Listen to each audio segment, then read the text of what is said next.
আজকের দিনটা ছিল 6ই জানুয়ারি। আজকে সোমবার। এখন সকাল প্রায় 9:30টার কাছাকাছি বাজছে। আর আজকে সকাল থেকে একদম ঝকঝকে রোদ উঠেছে। আজকে আমাদের উটি থেকে ব্যাঙ্গালোর ফিরে যাওয়ার দিন। 2 দিন উটিতে, 1 দিন মাইসোরে কাটিয়ে আজকে ফিরে যাব আমাদের নিজেদের বাড়িতে।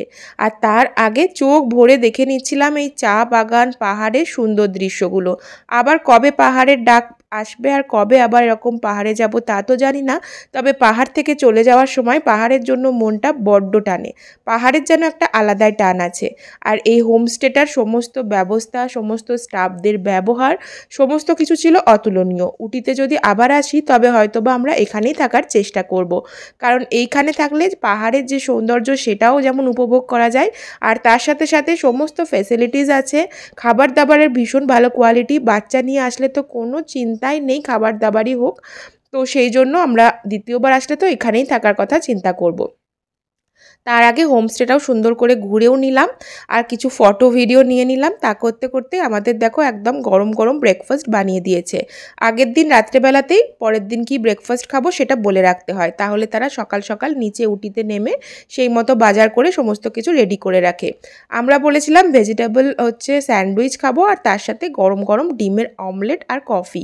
তো সেরকম অনুযায়ী 9:30টার মধ্যেই সমস্ত কিছু খাবার দিয়ে গেছে। আর এই যে লনটায় বসে আমাদের একদিনও খাওয়া হয়নি, সেই জন্য আজকের ব্রেকফাস্টটা আমরা লনে বসেই পাহাড়ের দৃশ্য দেখতে দেখতে করলাম। তারপরে 10টার দিকে আমরা বেরিয়ে পড়েছিলাম, আর ভেবেইছিলাম রাস্তার দুধারে যে টাটকা সবজির দোকানগুলো বসে এই সময়তেই 10টা থেকে 12টা পর্যন্ত, তো সেইখান থেকে ফ্রেশ কিছু সবজি বাড়ি নিয়ে যাব। তো এখানে দেখো এরকমই একটা ঠেলা গাড়ি ছিল, সেখানে আমরা দাঁড়িয়ে পড়েছিলাম। এইখানে বিক্রি করছিল ফ্রেশ গাজর, ফ্রেশ বিট, তারপর এরকম রঙিন বাঁধাকপি, স্কোয়াশ থেকে আরম্ভ করে বিভিন্ন ধরনের শাকসবজি, ব্রোকলি, তারপরে লেটুস, এই সমস্ত কিছু। তো আমরা নিয়েছিলাম একটা ওই বাঁধাকপিগুলো, যেগুলো রঙিন বাঁধাকপি, ওগুলো কিন্তু কোনো আর্টিফিশিয়াল কালার ইউজ করে করা হয়নি। তো সেটা নিয়েছিলাম, আর নিলাম স্কোয়াশ, আর তার সাথে নিলাম গাজর আর বিট একদম ফ্রেশ। তো সেইগুলো নেওয়ার পরে আবার রওনা হয়ে গেলাম।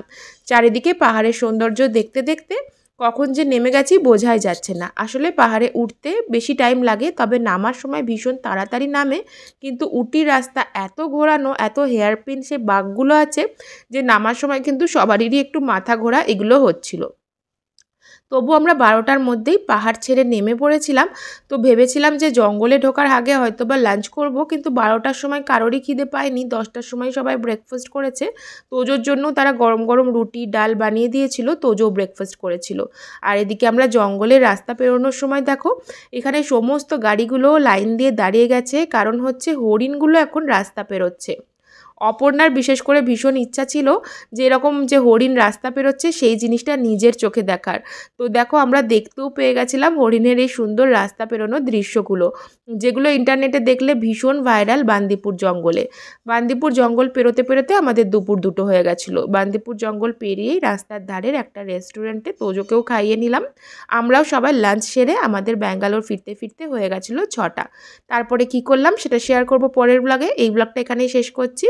যদি ভালো লেগে থাকে তাহলে অবশ্যই লাইক কমেন্ট শেয়ার করে দিয়ে পেজটা অবশ্যই ফলো করে দিও। পরের ব্লগে আবার দেখা হবে। সবাই ভালো থেকো, টাটা।